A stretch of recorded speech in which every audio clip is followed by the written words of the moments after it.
ne signifie pas que le conseil est à partie. Le conseil exécutif de Haïti plane au-dessus de tous les rivages, puisque c'est la décision de la grande chambre symbolique. Il est du devoir du conseil d'être présent à cette conservation d'une base. Mais je profite aussi de cette occasion pour vous dire que je vais reprendre les cours d'instruction qui se faisaient ici à cette spectacle de l'ordre.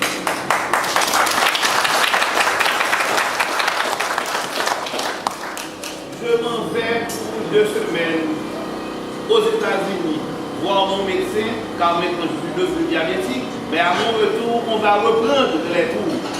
Parce que le problème qu'il y a, c'est seulement un problème d'éducation, un problème de formation. Je prends un exemple profane.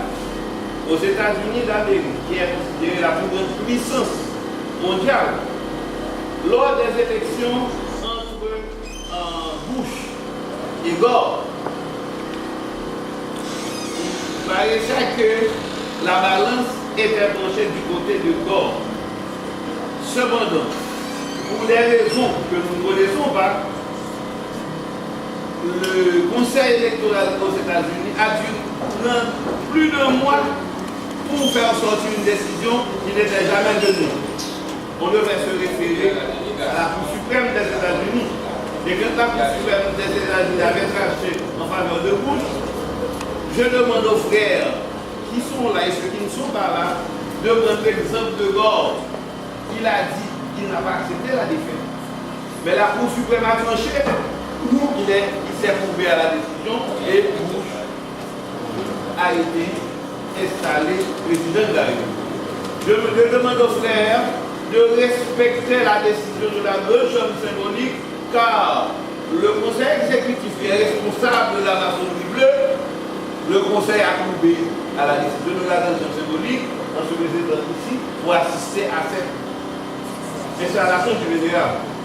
Puisqu'il avait été entendu entre vous que le vénérable sortant, Willy Jean, dont je déplore amèrement l'absence ce matin, et le frère qui va être installé, François de Falaise, pour éviter que la loge ne tombe pas en sommeil, il avait été décidé entre vous que vénérable Willy passerait une année à la tête de cette spectacle de loge et le frère qui va être installé passerait une année aussi afin que, premièrement, de préparer les frères. Parce que moi, quand j'étais apprenti, je me mettais à l'écoute des blancs, je me mettais à l'école des professeurs et des vénérables, et je me suis bien rappelé qu'en 1985, lorsque vénérable Fleury-Mabre, m'ayant préparé, m'ayant aidé à accéder au vénéralat, il avait décidé de me placer vénérable à partir des élections, mais je n'avais pas encore l'âge maçonnique. J'ai dû renoncer et c'est le vénérable Fred Calix qui avait été installé pendant une année et après Fred, j'étais installé comme vénérable. J'étais élu comme vénérable. Je voudrais que vous preniez cet exemple.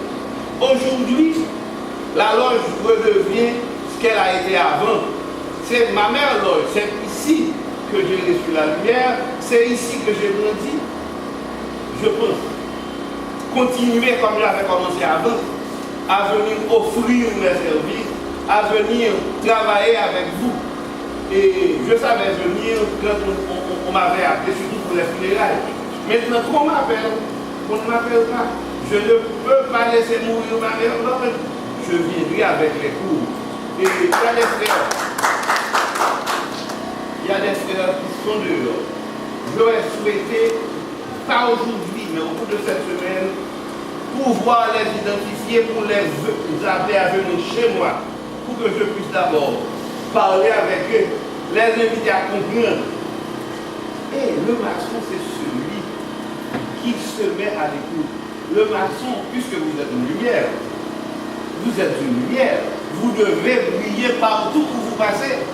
Aujourd'hui, ce n'est pas une fête, c'est le serment, c'est le langage de la vérité, le langage de l'honneur, le langage de l'abstinence, le langage de, c'est pas de la déviation négative, mais il y a une certaine déviation parce que quand il y a concours, je me rappelle avoir été à la faculté de médecine, c'était un concours, ce ne sont pas des examens. J'étais le centième non. Le centième non, au-dessous duquel la barre rouge est battue. C'est pas que j'étais parmi les 100 premiers, j'ai dû être admis quand même. C'est pas, il faut qu'il y ait des choses qui perdent, pas perdre dans le sens, parce que quand vous avez participé à des élections à l'intérieur de la loge, vous gagnez d'abord parce que vous avez participé. Maintenant, il y a un problème. Vous pouvez ne pas être élu. Il faut chercher ces raisons. Quelles sont ces raisons? Puisqu'on est un frère. Pour être vétéran, il y a des critères, il y a des prérequis. Je vous vais demander à l'atelier d'abord, mais à l'assemblée des frères, de retourner dans les nouvelles informations pour voir. Voilà ce qu'il faut être. Il faut être ci, il faut être ça, il faut être ci. Préparer les gens comme on savait le faire quand j'étais maçon ici, on savait le faire.